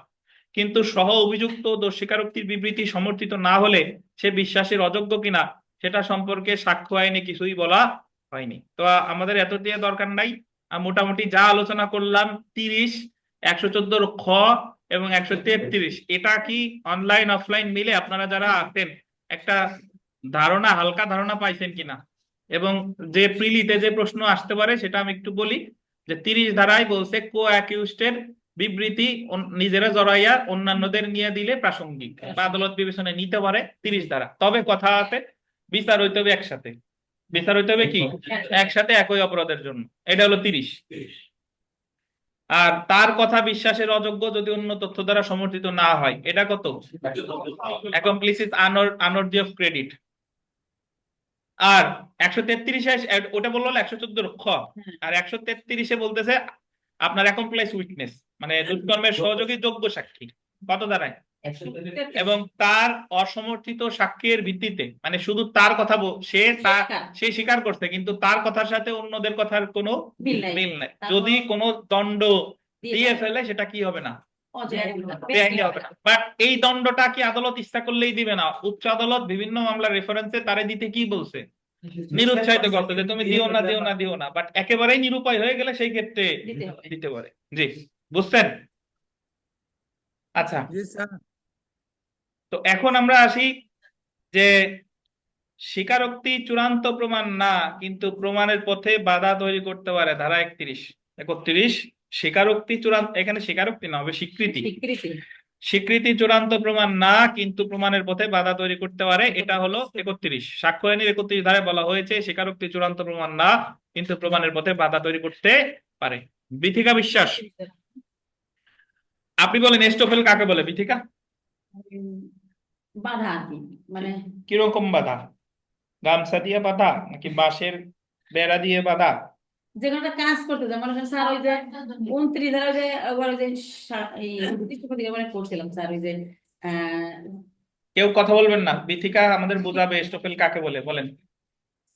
প্রমাণের বুঝতেছি বাধা হয়ে দাঁড়ায়। এস্টোফেল কাকে বলে? আবার স্বকার্যজনিত বাধা, ইংরেজি না বললে বাংলা বললাম কি, হ্যাঁ, স্যার, এটা উদাহরণ দিয়ে বোঝান।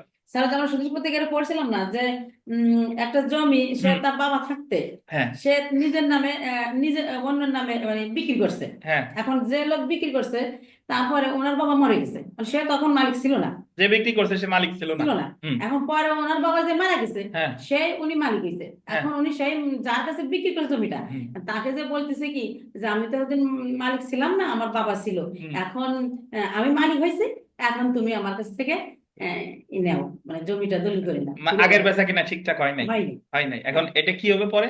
এটা কি বলে মানে? পরে পরে এটা ঠিকই হবে, এটা আর আদালত বলবে না যে না যেটা দিছো ওইটাই ঠিক আছে, তোমার বাবা ছিল তখন অন্য বিষয়, এখন তোমার বাবা নেই, অথবা এখন আর ওই আগেরটা যেটা দলিল আছে ওইটাই হবে, তোমার আর দ্বিতীয়বার দলিলের দরকার নেই।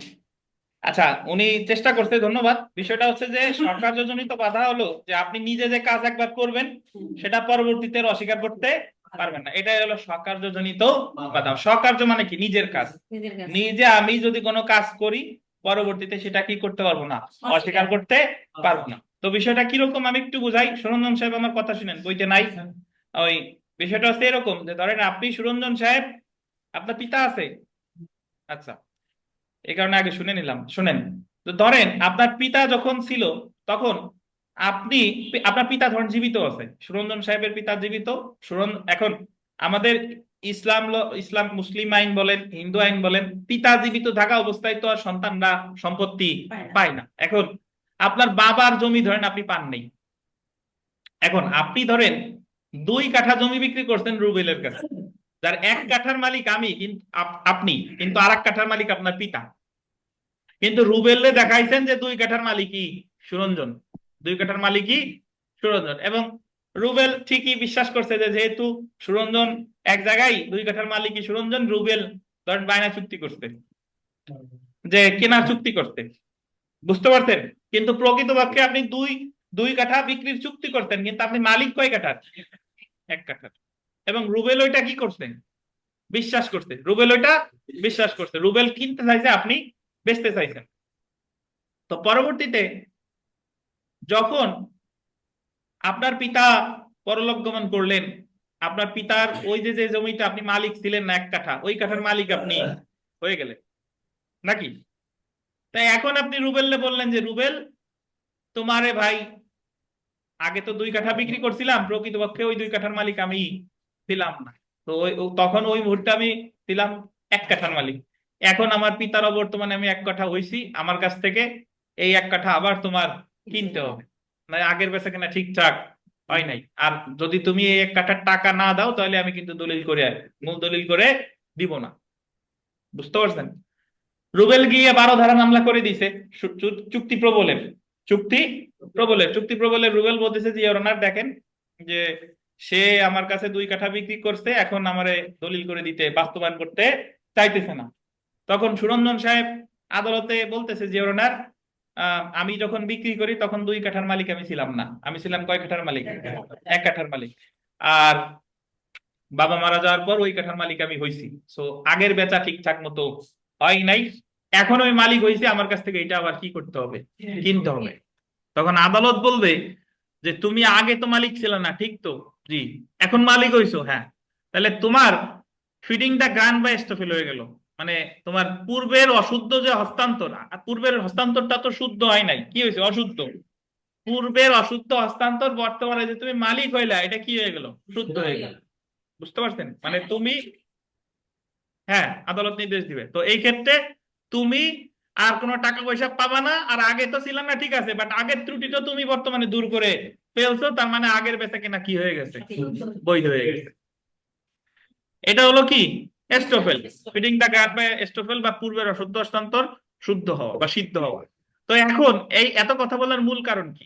মূল কারণ হলো যে আমরা সাক্ষ্য আইনে এস্টোফেল আলাদাই পড়বো 115, 116, 117, বাট এখানে বলতেছে যে স্বীকৃতি চূড়ান্ত প্রমাণ না, কিন্তু প্রমাণের পথে বাধা তৈরি করতে পারে। এই যে ইংলিশটা হলো admissions not conclusive proof but May stop, মানে বাধা হিসেবে কাজ করতে পারে। এখন ওই যে আপনি যে বললেন যে মামলায় যে আমি আগে মালিক ছিলাম না কিন্তু এখন মালিক হয়েছি, এখন শুধুমাত্র আপনার কথার উপর ভিত্তি করে আদালত কিন্তু মামলার রায় দিবে না, অন্যান্য বিষয়গুলোও কি করবে?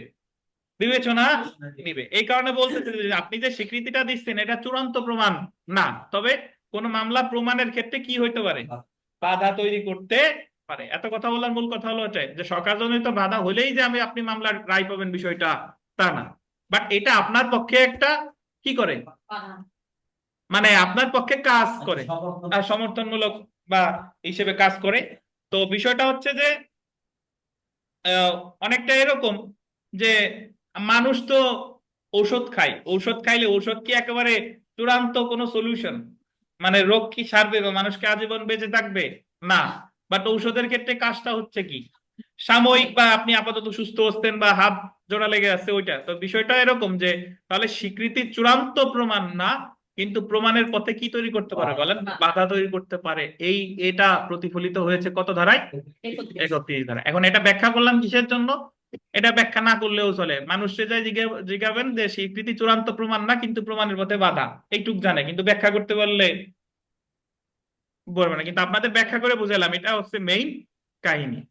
তো স্বীকৃত বিষয়ে স্বীকৃতি কোনো চূড়ান্ত প্রমাণ না, কিন্তু অতঃপর বর্ণিত বিধানাবলীর অধীন এগুলো স্বীকৃতিজনিত বাধা হিসেবে কার্যকরী হতে পারে। তো যদি এই লাইনটা এভাবে আসে যে স্বীকৃতি চূড়ান্ত প্রমাণ না বাট প্রমাণের পথে বাধা হতে পারে, এটা কত ধারায় বলছে ভাই? 31 ধারা। তো এই ছিল আমাদের 27 থেকে 31 ধারা এক পার্ট, সরি 17 থেকে 31। জি বলেন। আমি যে বিবৃতিটা দিছিলাম যে পরবর্তীতে যদি চেঞ্জ করতে হয় এটা বললো যে তুমি তো আগে এই কথাটা বলছিলাম, এটাই তো স্টেপল হিসাবে কাজ। আমরা বিগত বছরের প্রশ্নটা একটু দেখি যে আর এস্টোপেল কোথায় কোথায় আছে সেটা আমি একটু বলে দিই। যে আমাদের সাক্ষ্য আইনের আছে 115 থেকে 117, সুনির্দিষ্ট প্রতিকার আইন আছে 18 ধারা। এছাড়া আপনার ওই কোথায় ট্রান্সফার অফ প্রপার্টি অ্যাক্টের আছে 43 ধারায়।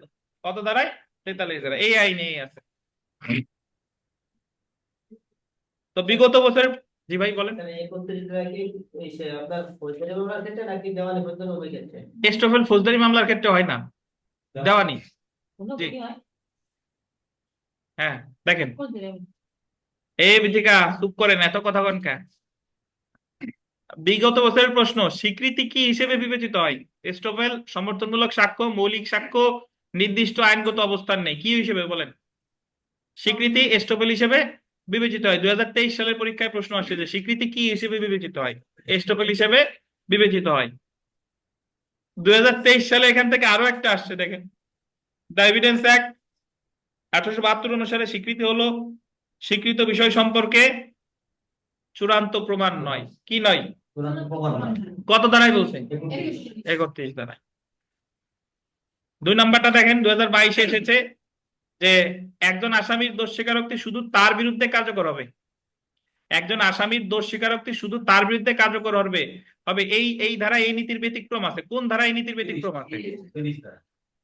বুঝতে পারছেন? শুধু তার বিরুদ্ধে না, অন্যান্যদের বিরুদ্ধেও কার্যকর হতে পারে, এটা হলো ব্যতিক্রম। কত ধারায়? 30 ধারায়। তো এটা খুবই গুরুত্বপূর্ণ লিখিতর জন্য। 27 থেকে 31, প্রিলি বলেন, লিখিত বলেন, ভাইভা বলেন, সবকিছুর জন্য এটা খুবই গুরুত্বপূর্ণ। এবং আমরা কিন্তু কোনো ধারা বাদ এই নাই।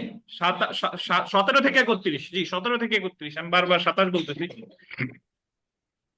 আমরা 5 নাম্বারটা একটু পড়ি। Admissions not conclusive proof but May stop, এটা আছে কত ধারায়? 31 ধারায়। তো তারপরে একেবারে 10 নাম্বার প্রশ্নটা একটু যদি দেখেন, যে সাক্ষ্য আইনের 31 ধারায় বিধান করা হয়েছে স্বীকৃতি কোনো চূড়ান্ত প্রমাণ না, কিন্তু সেটা ড্যাশ হিসেবে কার্যকর হতে পারে। কি হতে কার্যকর হতে পারে বলেন? স্বকার্যজনিত, মানে এস্টোফেল বা স্বকার্যজনিত বাধা হিসেবে কার্যকর হতে পারে। তো আপনাদের অনলাইন প্লাস অফলাইন ভাই যারা যারা আছেন, আপনাদের 17 থেকে 31-এর মধ্যে কোনো প্রশ্ন আছে কিনা?